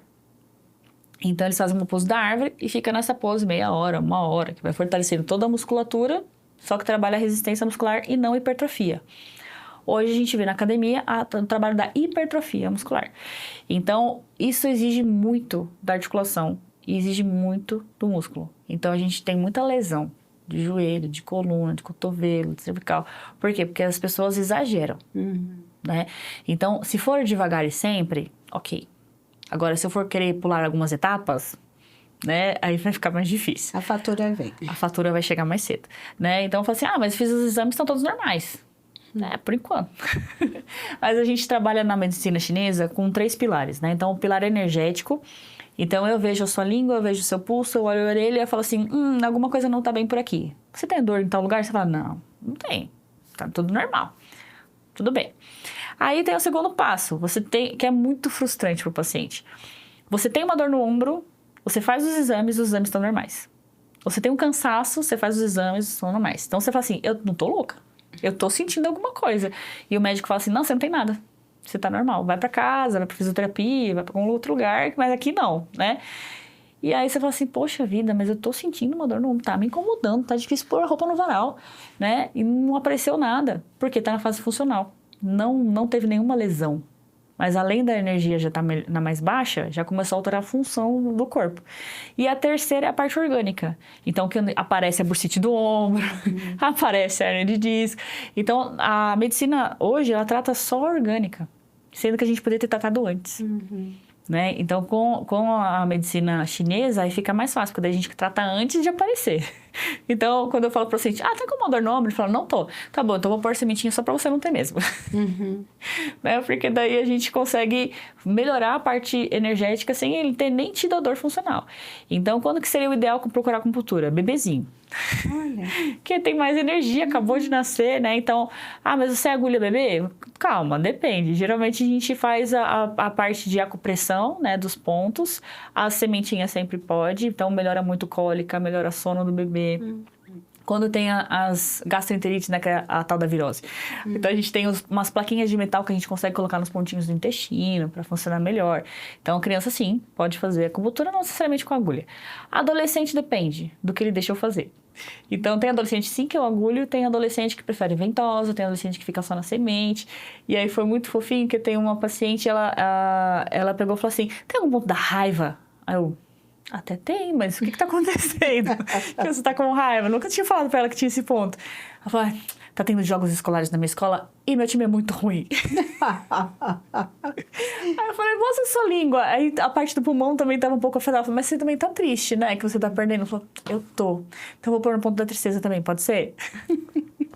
Mas existe, né? E é legal que eles se abrem bastante para a questão do tratamento, né? E tem confiança. Falam assim, não, eu não vou em outro médico, eu vou só lá. Né? Então, é legal isso. Eu trato a mãe, trato ela e trato a avó. Mas o dia que ela chegou com o pontinho da raiva, foi engraçado. Eu falei, não, tem. Mas por quê? Vamos entender aí, né? Então, a gente consegue ir tratando tudo, dependendo da faixa etária, o que vai deixando a gente ou não. Quando já tem uma hernia de disco, quando já tem uma bursite, a gente alivia, mas a lesão a gente não tira. Então, a lesão que ficou na acupuntura não dá, né? Mas melhora muito a qualidade de vida. Então, câncer não vai tirar. O hernia de disco não vai desaparecer. A menos que Deus queira, né? Deus pode mudar toda a história. Mas com a acupuntura, não. Então, ela vai ajudar, por exemplo, com o paciente de quimioterapia. Ela ajuda na náusea. Ela ajuda na parte da queda de cabelo. Ela ajuda na questão dos enjoos, das dores articulares que aparecem na quimio, na rádio. Então, ela vai ajudar nos sintomas. Melhora muito os sintomas com pouquíssimo efeito colateral. E agora, tirar o câncer, aí precisa da rádio, da química, da cirurgia, da medicina tradicional mesmo, né? Então, o ideal seria a gente já tratar logo no energético. Que daí a gente não tem nenhum outro problema. E aí, quando a gente está na medicina de família, o que seria o energético? Vamos fazer atividade física, vamos se alimentar bem, vamos dormir melhor, né? Então, vamos cuidar do corpo para que não tenha problemas depois. Sim. Então, como a gente começa a ter uma boa geriatria, né? Uma boa velhice, lá na infância. Então, criança, come fruta, vai brincar, né? Desliga essa tela, né? Se mexe bastante. Criança não precisa fazer dieta. Criança tem que só comer bem, porque vai crescer. Então, só o fato dela não engordar já tá bom. Porque a hora que ele tem o estirão, já fica magrinho, já tá tudo certo. Então, a criança, a gente estimula a brincar, né? O que é a atividade física da criança? Vai pular corda, vai patinete, vai pra bicicleta, vai descer morro de papelão, né? Então, vamos brincar, que daí vai gastando energia. E com isso já tá fazendo a atividade física dela, né? É que hoje as mães não querem muito trabalho, porque dá trabalho, criança queria ter energia, né? Mas, gente, é assim... Às vezes, assim, tem certas incoerências que fica difícil, né? Por exemplo, eu tinha falado do cachorro, né? Tem animais... precisa gastar energia. Então, hoje você vê animal com depressão, né? Os pets com depressão, alopécia, sabe? Assim, aí vai para a creche para se exercitar, para gastar energia. Então, assim, puxa, se o animal, ele precisa, quanto mais o ser humano. Exatamente. Né? Então, hoje você vê obesidade em animais. Sim. Obesidade infantil. Que antes era um problema, infantil, né? A gente tinha desnutrição. Há um tempos atrás. Agora nós temos obesidade. Porque os produtos industrializados estão muito baratos. E é muito mais fácil eu convencer uma criança a comer um pacote de traquinas do que falar para ela comer uma maçã. E dá muito mais trabalho falar para ela comer uma maçã. Então, a criança, ela não precisa, que a gente fala dos 1000 dias, né? Que é do 0 até os 2 anos de idade. Então, a gente fala assim, evita doce nessa época. Evita coisa ruim aí, né? Por quê? Porque nessa fase ela tá criando o paladar dela. E ela precisa descobrir que existe o amargo, existe o azedo, existe o picante. Não é só doce e salgado, né? Que existem os outros sabores. Então, para que depois, quando você vai introduzir, porque invariavelmente vai introduzir, vai ter uma festinha na escola, vai ter uma festinha em casa, na família e tal. Vai introduzir um brigadeiro na vida dela? Vai. Mas a ideia é que seja só mais um sabor. Não seja o sabor. E é apaixonante o doce. A gente tem quase 80% de papilas gustativas para doce em todos os lugares. Por quê? Porque o leite materno é levemente adocicado. Então, a gente tem papilas para o doce super fáceis. Então, a gente precisa treinar os outros. Treinar o azedo, treinar o picante, treinar o amargo, para que a gente possa depois ficar tranquilo com o doce e salgado, né? Pois é. Agora, assim, qual é a diferença da sementinha para agulha e para o moxa? Vamos lá. A medicina tradicional chinesa são vários pilares. Então, começa na dieta terapia energética. Então, a gente precisa saber se a gente precisa esquentar, se a gente precisa esfriar, se dá para ficar no morninho, qual o tipo de alimento que a gente vai ter. Então, eu sempre tive muito calor, né? Até começar a acupuntura. Então, para mim, era ar-condicionado trincando, água gelada, tudo assim gelado. Aí, na verdade, eu tinha um falso calor. Meu calor era por deficiência, porque eu comia muito gelado. Meu estômago não conseguia funcionar direito, então eu precisava de chás e sopas, que eu detestava, e eu ficava na fruta e salada. Então eu esfriava mais ainda quando eu queria fazer dieta. Aí, opa, peraí, não, sua dieta não é assim, sua dieta precisa esquentar. Então, sua dieta não é com fruta e salada, sua dieta é com chá e sopa. Né? Então, aí comecei a sentir frio, igual as outras pessoas. Olha só que interessante. Era só calor, e aí tomando uma água a temperatura ambiente, eu comecei a sentir frio. Falei, olha só, o termostato não estava muito regular. Então, a gente começa na dieta terapia energética. Eles têm as massagens, né, que seriam os tuinás, tal, os shiatsu. E aí a gente tem a moxa e a ventosa. Então, a moxa esquenta e a ventosa esfriaria, né? Então, a gente teria ali o que tira energia, né, e o que esquenta. Mas os dois servem para circular. Então, tanto faz, se tem que esquentar ou esfriar, eu posso usar moxa, dependendo do caso, eu posso usar os dois, né? A moxa é mais difícil da gente usar, por quê? Porque ela é fedida. Ela é feita de artemisia e o pessoal confunde com maconha. Então, quem fuma maconha fala, nossa, nada a ver esse cheiro. Quem não fuma maconha, que é o nosso caso, fala assim, nossa, mas é muito parecido. Então, dificilmente a gente consegue usar, principalmente em consultório, porque tem detector de fumaça, então não dá. Mas a gente usa ventosa. Então, a ventosa, a gente vai avaliar os roxos, os chineses avaliam as bolhas, a gente não deixa na bolha. Então, um roxo mais pálido tá faltando energia e um roxo mais avermelhado tá sobrando energia, né? E a gente não deixa chegar na bolha, porque daí eles estudam a bolha, se a bolha é vermelha, se a bolha é branca, se a bolha... Não, a gente não faz isso, porque brasileiro não gosta de dor, né? Muito menos de bolha, a gente evita. Então, aí a moxa e a ventosa serviram nessa parte. As duas circulam, mas uma é mais pro calor, a outra é mais pro frio. As agulhas que funcionam para tudo, né? E a sementinha, ela prolonga o efeito da agulha. Porque eu consigo ficar com a semente, se for muito oleosa a minha pele, uns 3, 4 dias, né? E se a minha pele for mais normalzinha, dá até uns 10 dias, dá pra ficar com a semente. E aí a gente consegue estimulando, né? Então eu falei, eu não lembro o jeito onde a médica falou que era, mas nesse ponto tá pegando. Então você respira fundo, aperta a sementinha, enquanto você solta o ar. E aí, nisso, vai aliviando as dores também que você está sentindo. Então, independente de falar, eu não lembro mais qual que era o ponto que ela falou. O que está doendo, aperta. Na dúvida, o que está doendo, aperta. E ele vai prolongando o efeito da acupuntura. Né? Porque é um tratamento também. Então, tanto a sementinha, mas a gente também pode colocar agulha nos lugares da sementinha, né? Então, a orelha, ela é muito legal, porque ela é mais perto do cérebro. Então, ela funciona super rápido. Então, se você colocar uma agulha onde você colocaria a sementinha, vai mais rápido ainda. Então, você pode usar a auriculoterapia com agulhas também, além da semente. A semente vai para casa, a agulha não. A agulha tem que ficar. Então, como geralmente a gente tem essa questão da limitação de você não poder ir embora com a agulha, então a gente põe a sementinha para você ir embora e põe a agulha nos outros lugares do corpo. Eu nem. Mas é todo um conjunto, não adianta só fazer a agulha e falar, vou melhorar. É a mesma coisa que você tomar remédio para pressão e para diabetes sem fazer dieta e exercício. Né? Então vai ficar, não funcionou para mim a acupuntura. Então, já te falar. Pois é, né? É tudo um conjunto, né? Uma mudança de estilo de vida. Então, eu até falo para os pacientes, você não precisa vir daqui de 6 em 6 meses para fazer exame. Eu prefiro que você venha de 3 em 3 anos fazer exame, mas que você tenha uma dieta, uma atividade física, você se alimente bem, você durma bem, né? Você tenha uma relação boa com seus amigos, com seus famílias, do que vir aqui fazer exame achando que, quando aparecer um diabetes eu vou me controlar, quando aparecer uma pressão alta eu vou fazer alguma coisa. Não. Eu prefiro que você se cuide e venha menos no médico do que vir toda hora só para fugir de um exame, né? Fugir de alguma coisa. Não vale a pena, né? Melhor a gente se cuidar. E aí, a medicina de família e a acupuntura acaba dando esse quadro, né? De trazer esse equilíbrio, Sim. Essa consciência. E hoje, na rede pública, fica mais difícil de achar ou não? Isso está mais acessível? Está melhorando. Está melhorando. Então, na rede pública, o que acontece? Pelo menos lá no ABC, né? A gente teve a capacitação dos outros profissionais de saúde, sem ser os médicos, para fazer sementinhas. Como não é invasivo, né? Conhecendo o mínimo de anatomia, dá para fazer. Então, o pessoal do núcleo de apoio, né? Que é o NASF, a parte dos enfermeiros, os farmacêuticos, os psicólogos, todo mundo que quis fazer o curso de auriculoterapia, ele foi fornecido pela prefeitura. Então, a gente estava com um trabalho super legal antes da pandemia. A gente estava fazendo aurículo em todos os grupos. Desde o grupo de amamentação, de hipertensão de diabetes, de acidentes, de escuta, da saúde mental.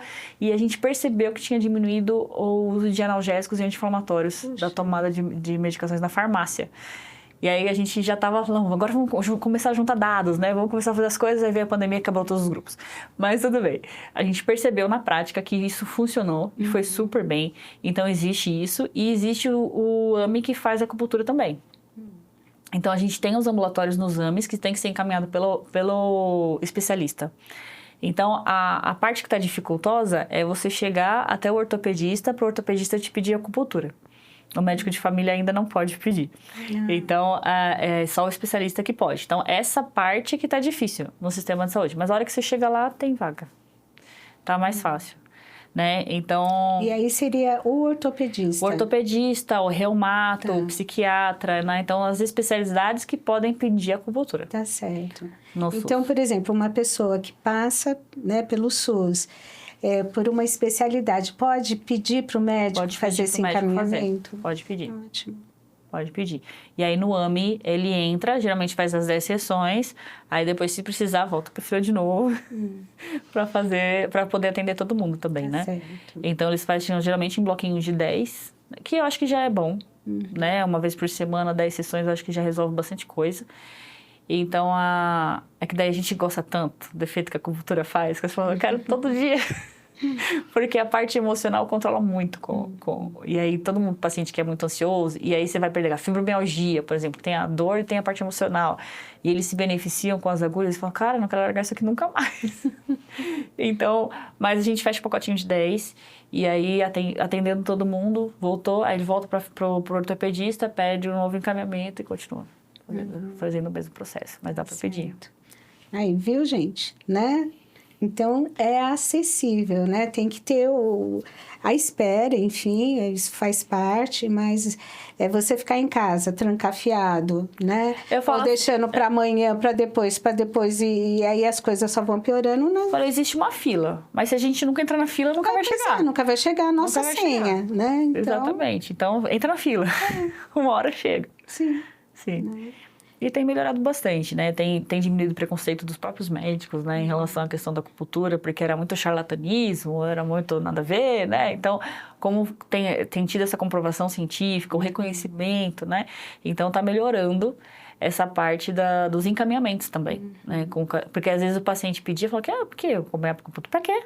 Né? E aí, como eles têm visto a melhora dos pacientes, eles estão encaminhando, às vezes, até mais para acupuntura do que fisioterapia. Então, dependendo do paciente, eles preferem, não, começa com a acupuntura, depois você vai para físio, mas eu acho que é sempre um trabalho conjunto, né? Como médica de família, eu gosto de trabalhar todo mundo junto, né? Então, é a nutri, a psicóloga, a educador física, é a fisioterapia. Eu gosto de trabalhar em equipe, né? Isso, e é muito bom, né? É Nossa, muito bom. É maravilhoso quando isso é... E daí você olha de verdade, né? O paciente tá ali inteiro, né? E eu falo que ainda tinha que ter a salinha de oração. Ah, bom. Aí fica perfeito. Aí, nossa vida, aí ia ser... fica perfeito. Que daí você já trata tudo e vai embora. Com certeza. Gente, vocês estão vendo quanta coisa boa para aprender, né? Anotou? Divulgou? Bora lá, corre e divulga aí nas suas redes sociais, né? Abençoar outras pessoas assim como você certamente está sendo abençoado por esse conteúdo. Doutora Ana, eu ficarei aqui horas conversando, gente, que coisa boa. Foi bom, né? Assim, vai esclarecendo, vão surgindo outras dúvidas, assim. Nossa vida, dá vontade de ficar aqui muitas horas, né? Sim. Óbvio que a gente sempre sabe que num único programa a gente não esgota tudo. Isso abre oportunidade para outras vezes, né? A gente continuar conversando e aprendendo mais. O que você gostaria de dizer para quem nos acompanhou aqui durante esse podcast? Que conselhos, enfim, né? Divulgue aí a sua rede social, por favor. Quem quiser te encontrar, como é que faz? Agora, faça uso. Conselho, a gente sempre tá na mudança de estilo de vida, né? Então, se saiu disso daqui na sua cabeça, vamos lá, alimentação saudável, um sono gostoso, a atividade física é qualquer coisa que você se mexa, né? E uma boa relação, amigos, a família, isso aí é super importante. Saiu daqui com essa mudança de estilo de vida, pra mim, já tá valendo, né? Tem outras dicas pra vocês, inclusive técnicas de respiração lá no Insta e tal. Então, se você quiser, o @ é DRA, de doutora, Ana Esther Fukumoto, né? E aí você consegue me achar lá nas redes. Mas depois a gente escreve direitinho, que Fukumoto é meio difícil. Isso, a gente vai colocar nos caracteres direitinho. E aí, assim, gente, é se cuidar. Você falou do banho, né? Achei ótimo. É você olhar pra você e falar assim, eu sou uma Miss, né? E eu preciso me cuidar. E se a gente não... A gente tem essa mania de cuidar de todo mundo, né? Ah, mulher, né? Mas eu falo, 23h30 pode ser pros outros. Meia horinha do seu dia pra você. Pra gente fazer uma coisa que a gente gosta, nem que seja nosso banho de Miss, né? A gente amei essa ideia. Então, a gente aprender a olhar pra si mesmo, né? Porque se eu não olho pra mim mesmo, eu não me cuido, eu não consigo cuidar do outro. Porque a gente foi criado pra cuidar, né? Mas se eu não me cuido, eu não consigo cuidar. É simples, né? Põe a capa da mulher, super mulher pra lavar, né? E aprende a depender uma das outras, né? Aprende a gente se abrir um pouquinho, baixar a barreira, né? Também tenho falha, também erro, né? Mas a gente vai aprendendo junto, aprendendo com elas. Pois é, aprendendo com elas. Quando nós vamos fazer uma viagem de avião, né? Antes do avião decolar, existe ali, né, uma orientação que é assim, em caso de emergência, as máscaras vão cair. E aí a gente vai pôr a máscara em todo mundo? Não, mas eu tô respirando bem. Não pode. Primeiro você coloca em você. E aí você vai ajudando criança, idoso, quem tiver do teu lado. Porque senão, em vez de você ser uma peça importante para ajudar os outros, você vai ser um problema. Porque você vai desmaiar, vai faltar oxigênio para você e você não vai conseguir ajudar. Tendo potencial de ajuda, não vai poder ajudar. Então, põe a máscara, coloque a máscara em você, depois coloque nas pessoas. Então, assim, um autocuidado. Sim. Né?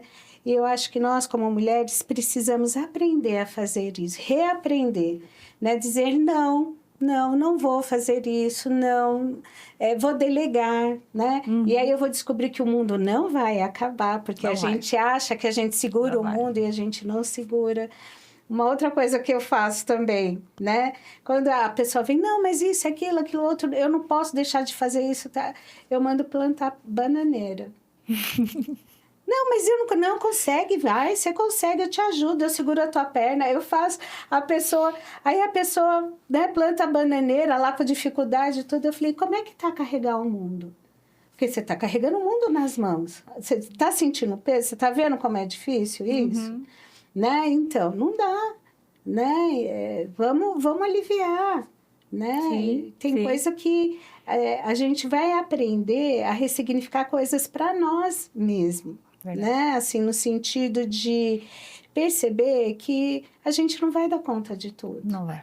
Tem coisa que é pra gente dar conta, mas não é tudo. E às vezes, tentando dar conta de tudo, eu acabo deixando de dar conta daquilo que realmente eu precisava. Né? Então, isso é difícil. É isso aí. Mas a gente vai aprendendo, viu? Eu costumo dizer que a gente não sabe disso aos 20. Não. Aos 20, a gente está descobrindo o mundo, está desabrochando. É uma fase linda da vida. Toda fase é especial.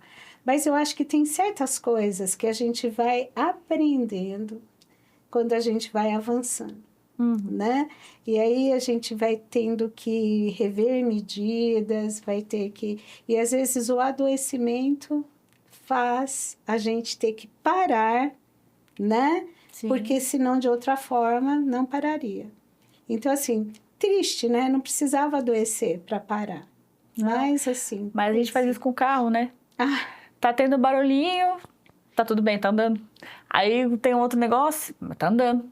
Então, não vou parar na oficina, porque tá andando. Então, o nosso corpo, ele vai dá uma dorzinha aqui, dá uma perda de sono ali, uma tonturinha no dia de nervoso, né? E vai dando alguns sinais. A gente não for na oficina, o carro quebra. Pois é, né? E deixa a gente também na mão, né? Sim. E aí acaba... E aquilo que você não queria faltar no trabalho, que você não queria... Gastar um dinheiro, né? Porque vai ter que gastar mais ainda, né? Porque agora até vai ter que consertar todo o carro. Agora você vai ter que gastar. Antes era investir, né? Mas, exatamente. Enfim, eu não sei qual é a sua história, mas Deus te conhece, Deus sabe qual é a sua história. E Ele não desistiu de você, né? Embora, às vezes, outras pessoas possam ter desistido de você, ou até você mesma está chegando no ponto de desistir de si, não faça isso. Deus não desistiu de você. Esse conteúdo hoje foi um investimento de Deus para a tua vida. Pode ter certeza disso. Não é à toa que você está assistindo isso, tá bom? Eu sei que Deus usa as situações para ser uma extensão do cuidado dele e do abraço dele para você. E com certeza hoje, aquilo que falamos aqui, o que aprendemos com a doutora Ana, está sendo um abraço de Deus para você. Não se esqueça disso. Tá bom?